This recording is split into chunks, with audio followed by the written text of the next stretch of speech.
In today's video, I'm going to teach you how to crop image in Inkscape. Cropping in Inkscape works a little differently than in traditional photo editors. Instead of cutting pixels away, you use a clip, which is like placing a window on top of your image so only the part inside the window remains visible.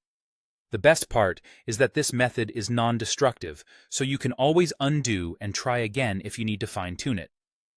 Start by launching Inkscape on your desktop. Give it a moment to open, and you'll see the main canvas with your toolbars along the left and top.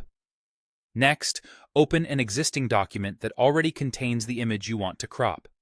If the image is on the page, click it once just to confirm it's selected and visible at the size you expect. Now, create the area you want to keep by drawing a simple shape. You can use the rectangle tool or the circle tool from the toolbar on the left.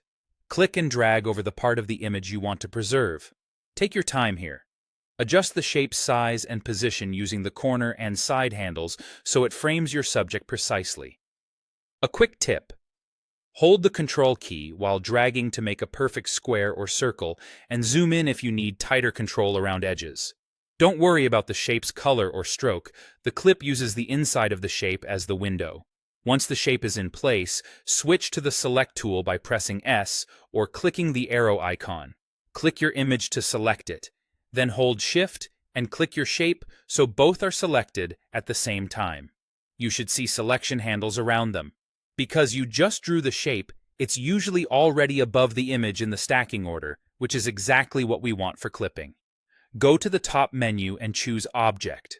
In the drop-down, hover over Clip to reveal more options. Click Set Clip. Instantly, Inkscape applies the clip, and only the part of the image inside your shape remains visible on the canvas. Everything outside is hidden, not deleted, which keeps your original image safe. If the crop needs a quick adjustment, simply press Undo, refine the shape's position or size, and repeat the same steps to set the clip again.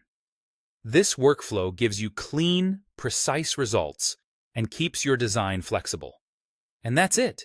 Your image is neatly cropped and ready to use in your layout, or to export as part of your final artwork.